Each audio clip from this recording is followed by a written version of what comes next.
Good morning, everybody. It's a pleasure to be here at the IISS. As you're aware, Pakistan and India recently went to war for 5 days. And the delegation that I lead has been given a mission of peace. We are advocating internationally for the international community to play their role in encouraging a dialogue, a comprehensive dialogue between India and Pakistan, where Pakistan is ready to talk about all issues. Of course, if India and Pakistan are to talk peace, we must address the issue of Kashmir. I understand that this has more significance here in the United Kingdom. As of course you're all aware, the issue of Kashmir is the unfinished agenda of partition. It's also at the root cause of conflict between India and Pakistan. It's also the root cause of indigenous terrorism that takes place in occupied Kashmir. So main agenda item for our discussions will be Kashmir, but then of course we're ready to talk terrorism. Pakistan has combated terrorism within their own country and has extensive counter-terrorism cooperation with the entire world, with the United Kingdom and with the United States. Effective, efficient counter-terrorism. As far as India is concerned, we don't speak to them about anything, let alone terrorism. And finally, there's the issue of water. I'm sure you will all join me in condemning India's announcement or India's threat to cut off the water supply of 240 million people. Surely we don't want to see this weaponization of water, this precedent for the weaponization of water to set. Today it is in the context of India and Pakistan. Tomorrow it'll be in the context of some other country. It is a violation of the UN Charter merely to threaten to cut off Pakistan's water supply. If India acts on this threat, Pakistan would view it as an act of war. So would any other country. When it's a matter of survival, when it's an existential threat to your people, when it's the 100% the water supply that you rely on for drinking, for agriculture, we're left with no choice. But what's more important to emphasize and convey is that we have achieved a ceasefire, but we've not achieved peace. In fact, India and Pakistan, the region, the world, is less safe today than before this conflict. The threshold for conflict between two nuclear-armed powers, between India and Pakistan, has drastically lowered to the lowest point ever. As it stands today, if there's a terrorist attack anywhere in Indian-occupied Kashmir, in India, proof or no proof, we go to war. That's the de facto position, or the new abnormal that India is trying to impose on the region. The equivalence would mean that if there's a terrorist attack in Pakistan, we have to go to a war to India. That is a very untenable situation to be in. It is a source of insecurity. I know that India likes to portray itself as a net security provider, but it is actually the source of insecurity in South Asia. Its unilateralism is a source of insecurity in South Asia. Its refusal to comply by international law, the UN Charter, is a source for insecurity in South Asia. It's lowering the threshold for conflict with potentially nuclear-armed conflict is the source of insecurity in South Asia. Its weaponization of water is a source of insecurity in South Asia. The only rational path forward, the only viable path forward, none of the issues I mentioned here today, be it terrorism, be it Kashmir, can be solved through conflict. They can only be solved through dialogue. So we look to the international community to look beyond geopolitics, look beyond their partisan views on India in general, and all advocate for peace. I thank you. I'm going to sort of wind up my opening question here so I have more time to take your questions.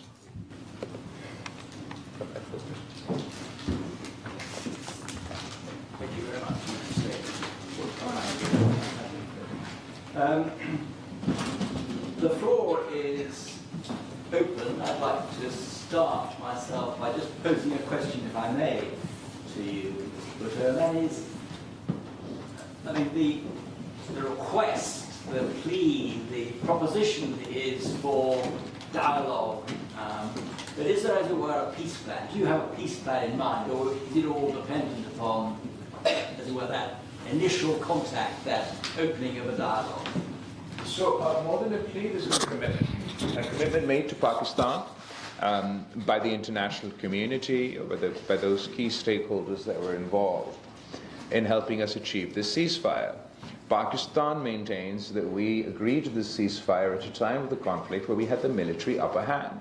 We only did so with the view that going forward there would be, at a neutral location, a dialogue on, to quote Secretary Rubio, on all friction points.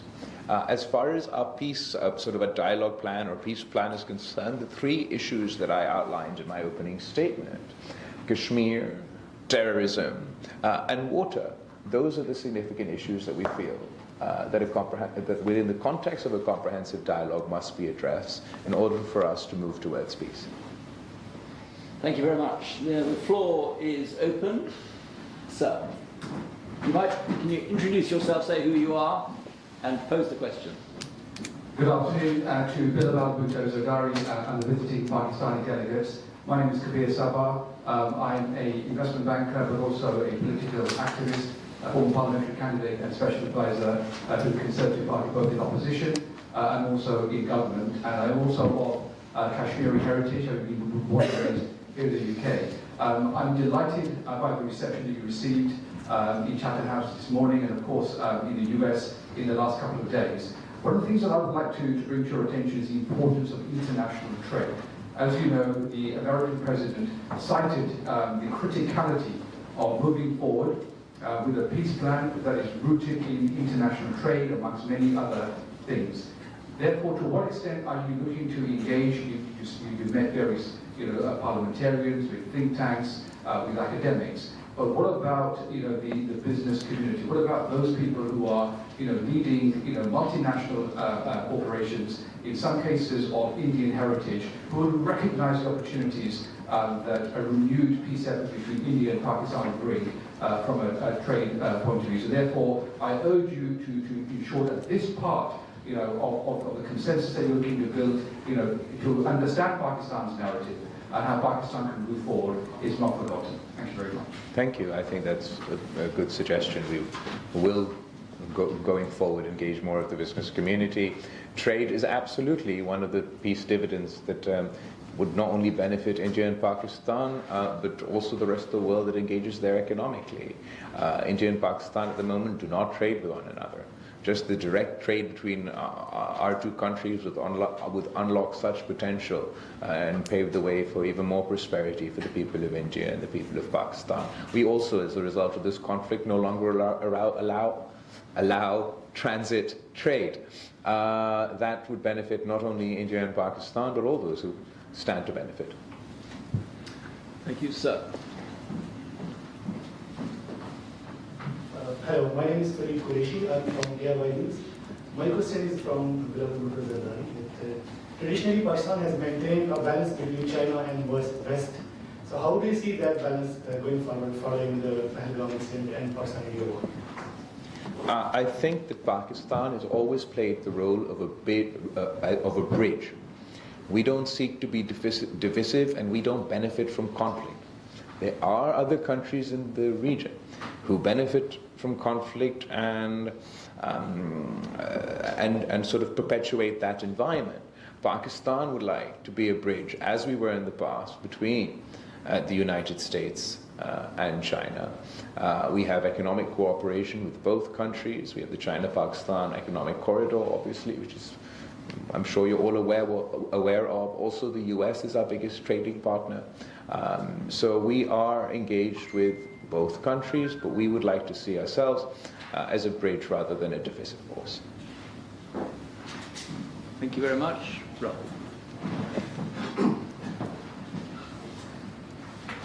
Thank you, sir, for your presentation. My name is Rahul Roy Chaudhary. I'm the head of the South and Central Asia program at the IISS. I have three quick questions. The first is you mentioned the indigenous terrorism that is taking place in Kashmir. The Indian perspective is different, and there's a view that it is also cross-border coming across from Pakistan.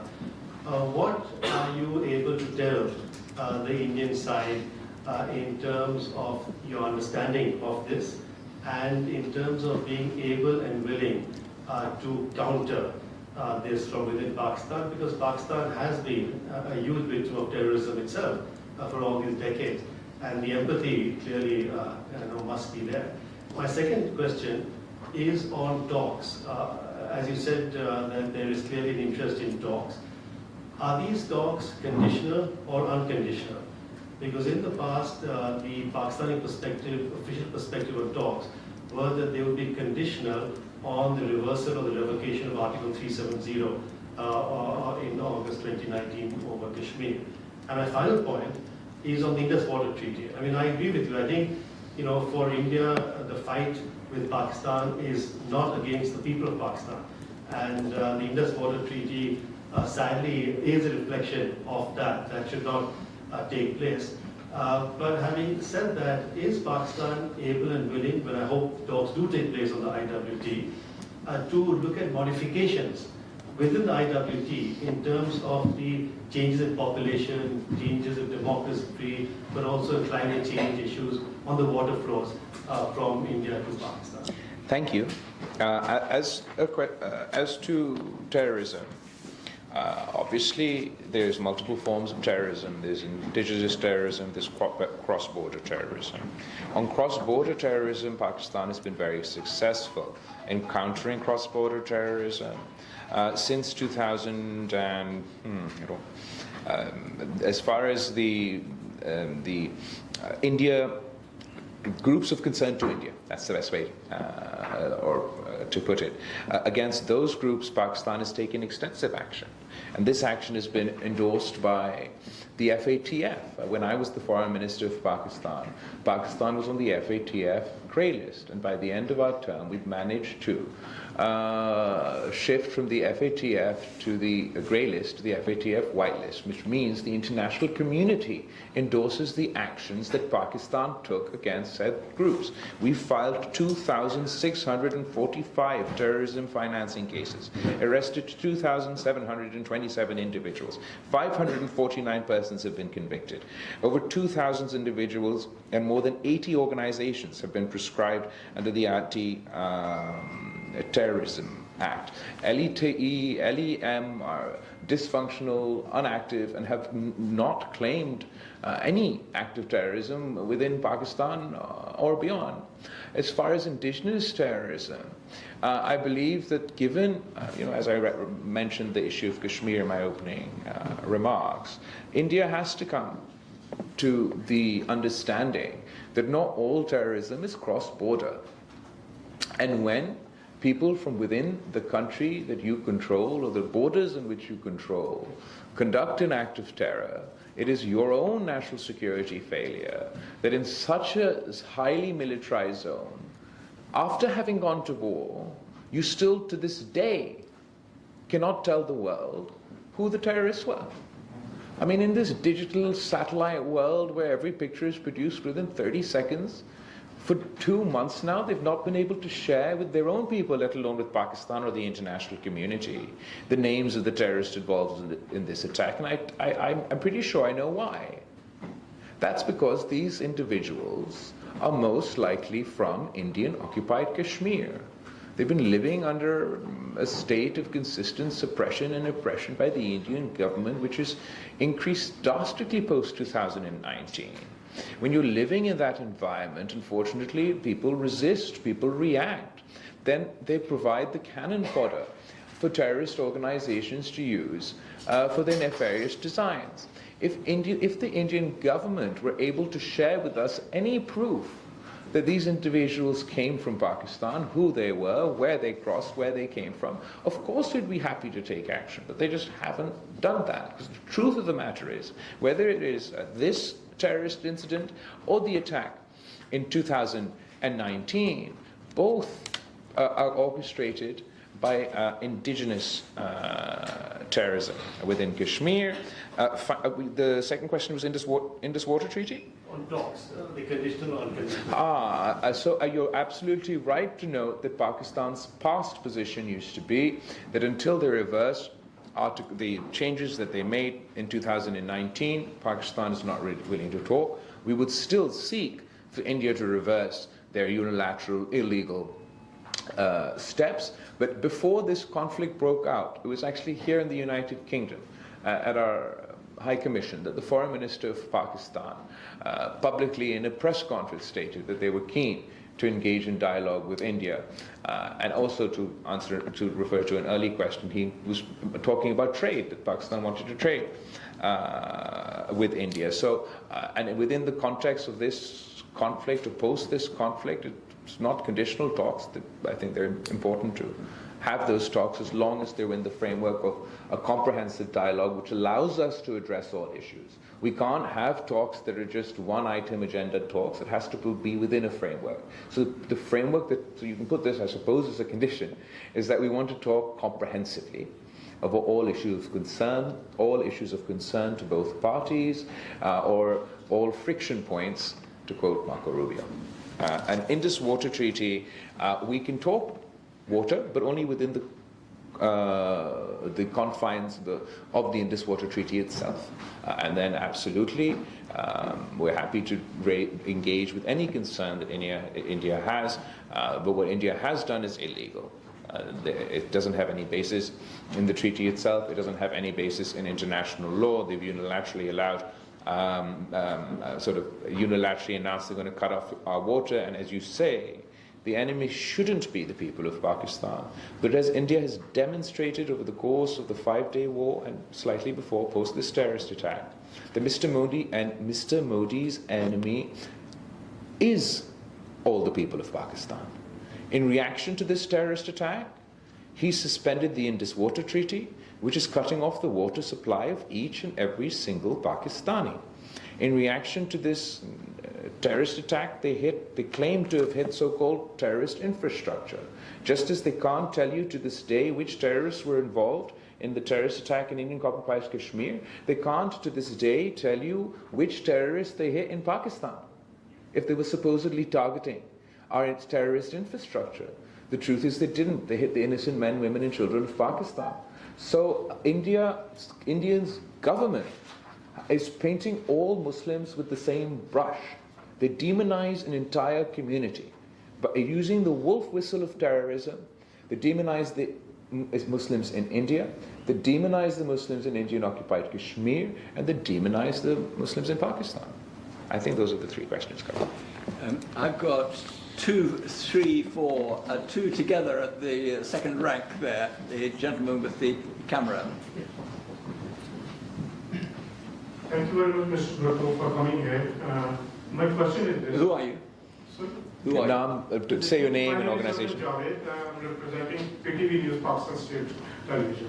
Mr. Bhutto, I have covered Mr. Mohtarma Benazir Bhutto Shaheed and Mr. Zardari as well. Good to see you here. My question is this. The leadership of India, the Prime Minister, current Prime Minister, he was once banned to USA for his involvement in the Gujarat riots, and you rightly said that he was a butcher of Gujarat. Secondly, India was involved in killing of Khalistan leaders in Canada, and the Canadian Prime Minister particularly named this, that the Indian agents were there. Third, recently a train was hijacked in Balochistan and innocent people were killed there. Third, there was Samjhauta Express incident a way back. There are continuous allegations on India of terrorism sponsoring within Pakistan, especially in Balochistan. Then Pakistan has Kulbhushan Yadav, an Indian serving army, the personnel. How can you talk to Mr. Modi in this situation when he used these incidents for his election campaign? My question. That's quite an expansive question that covers quite a lot of topics. As far as India's role in financing, facilitating terrorism within Pakistan and beyond, Pakistan has, I was going to say presented proof, but before that, is a joint communique between Indian Prime Minister Manmohan Singh and Pakistani Prime Minister Yusuf Raza Gilani. In that communique, the Indian government is on record about their role facilitating these groups within Balochistan, supporting terrorism within Balochistan, and it was our understanding that we would move together to combating terrorist groups of each other's concern. Unfortunately, we haven't managed that, and what we've seen is an increase in terrorism within Pakistan, particularly post the fall of Kabul. Now there are more of these groups free, which are being heavily financed by the Indian apparatus, and they're conducting terrorist attacks within Pakistan. They're using weapons that were left behind by NATO in Afghanistan to carry out these terrorist attacks. Obviously, Kulbhushan Yadav, an Indian Army officer being caught within Balochistan, again, speaks to them being involved in this activity. We absolutely insist that India stops using terrorism as sort of a toolkit of their policy, of their foreign policy, whether it's the context within Pakistan or what their government has been doing in Canada, in Australia, in the United States, where they finance criminal gangs to target Sikh activists. They're then victimized, subject to extortion, and assassinated. That's not just a Pakistani claim. Obviously, this activity takes place in our country, but the Canadian government has exactly the same stance. So India is increasingly using the cover and the legitimacy provided by the world under this so-called net security provider label to conduct act like a rogue state. The lady next door. And then I'll come to Antoine, and then another. Good afternoon, I'm Dr. Sharma Junaid. I have a PhD in diplomatics, and I work as a political advisor on diplomatic affairs. So my question, I have two questions, one with the former Foreign Minister Bilawal Bhutto, and second with you. So my question with Bilawal Bhutto, that he just spoke in his very brief speech, that we have a ceasefire but not a peace with India.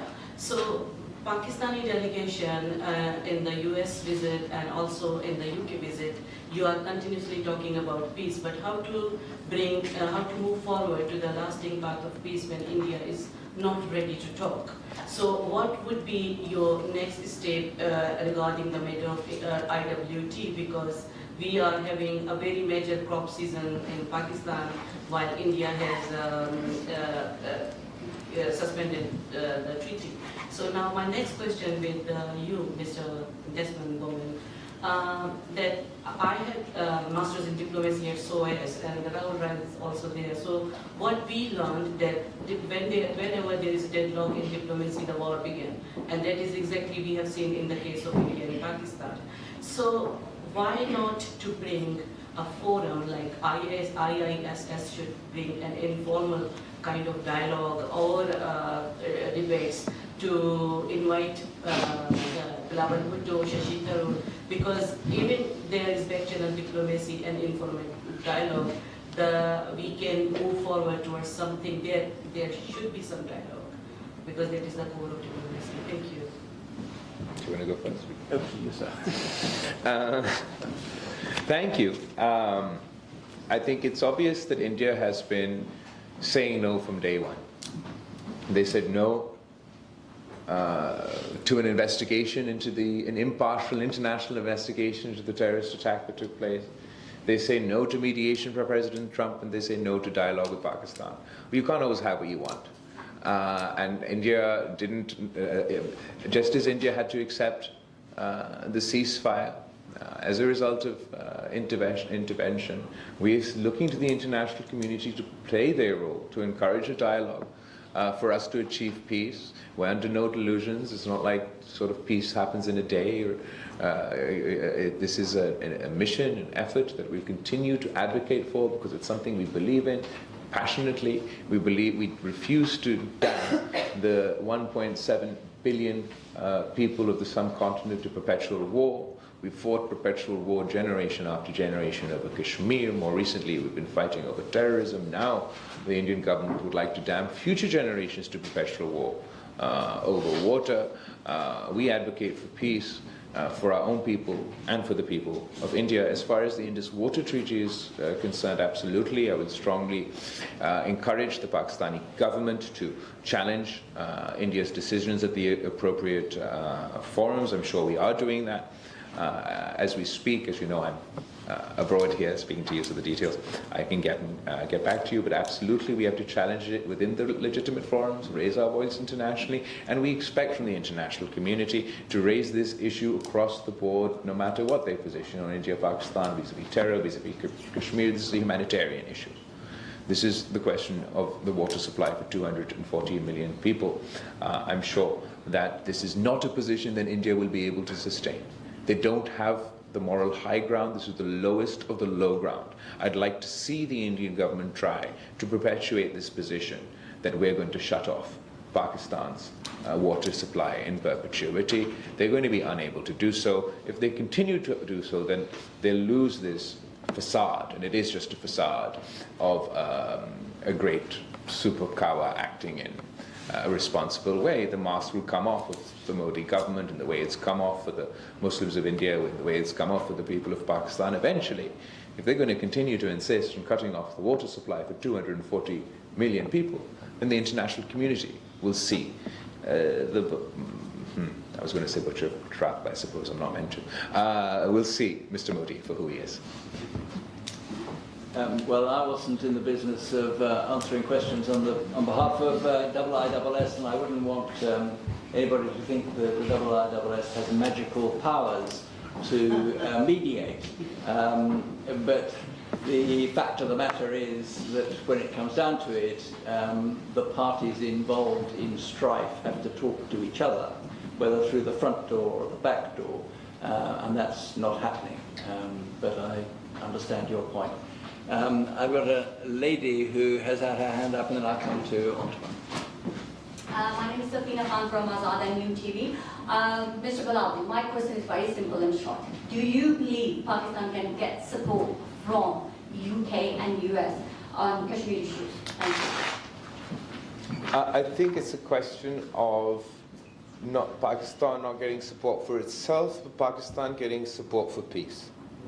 And I think that in that sense, absolutely, we'll get support for peace from the United States, we'll get support for peace from the UK. As part of the peace process, as I've already explained, I believe that the Kashmir cause is fundamental, not only because it is the root cause and the leftover agenda of partition, but also because the actions of the Indian government in Indian-occupied Kashmir is providing the cannon fodder for terrorist attacks like the one that took place, and particularly since we're blamed for these terrorist attacks, we have an increased interest in them, including Kashmir on the agenda.